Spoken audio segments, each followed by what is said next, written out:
Good afternoon to all. আজকে আমি ভিডিওটা বানাচ্ছি সে একই কারণ, অ্যান্টিবায়োটিক। তো আজকে আমি সকালে একজনের সাথে দেখা হলো, হ্যাঁ কথা বলছিলাম তার সাথে। সে বলছে যে তার ছেলের একটু গাটা গরম হয়েছে হালকা, আর সর্দি হচ্ছে, আর একটু হালকা কাশি হচ্ছে। তাও ওটা সবসময় হচ্ছে না, মাঝে মাঝে হচ্ছে।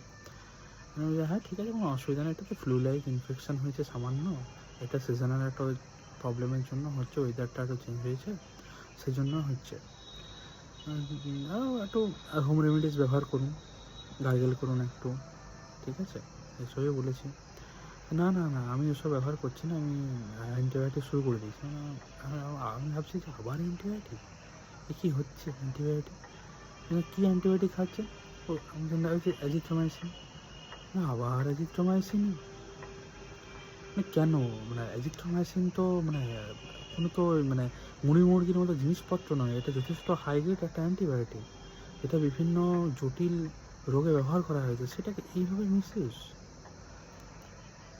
এটা মানে সবার ক্ষেত্রে জানা উচিত যে এখন হচ্ছে ফ্লু লাইক সিমটমসগুলো যেগুলো হচ্ছে সেগুলো হচ্ছে ভাইরাল, আর অ্যাজিথ্রোমাইসিন হচ্ছে অ্যান্টিব্যাকটেরিয়াল। তো অ্যান্টিব্যাকটেরিয়াল কী করে অ্যান্টিভাইরাল হিসেবে কাজ করতে পারে, কী করে তার ফ্লু লাইক সিমটমসগুলোকে কমাতে পারে? মানুষ অযথাই অ্যাজিথ্রোমাইসিন ব্যবহার করে যাচ্ছেন, এবং ইনফ্যাক্ট বিভিন্ন গ্রাম্য চিকিৎসক যারা রয়েছেন তারা তো মানে হরদমই অ্যান্টিবায়োটিক হিসেবে অ্যাজিথ্রোমাইসিনগুলো ব্যবহার করে যাচ্ছেন। কেন? তো মানে হয় না না। প্রপার জায়গায় প্রপার অ্যান্টিবায়োটিক ব্যবহার করুন, তাহলে তার অ্যান্টিবায়োটিকের ব্যবহারের একটা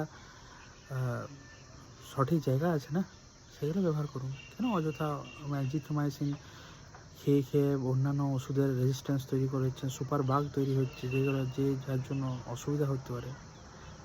নর্মাল হোম রেমেডিস ব্যবহার করুন। সেট্রিজিন খান, একটা না হলে দুটো না হলে 3টে করে খান।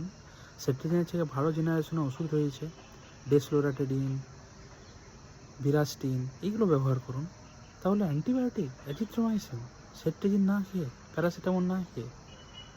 আমি সবাইকে সচেতনতা বলছি, অ্যান্টিবায়োটিক রেজিস্ট্যান্স খুব মারাত্মক জিনিস। আপনারা যদি এখন থেকে সচেতন না হন তাহলে ভবিষ্যৎ খুব অন্ধকার।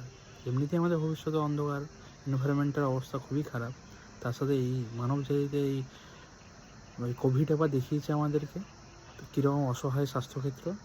আপনারা যেভাবে, আপনারা কেন আমরা সবাই যেভাবে যথেচ্ছভাবে ব্যবহার করছি অ্যান্টিবায়োটিক, কিছু একটা সুনামির মতো প্রভাব আসবে, যেখানে কত শয়ে শয়ে প্রাণ নষ্ট হবে সেটা আমাদের ধারণার বাইরে। তো এখনও বলছি সচেতন হন আপনারা সবাই, আমরা সবাই সচেতন তো আছি, চেষ্টা করছি, আপনারা অন্তত হন।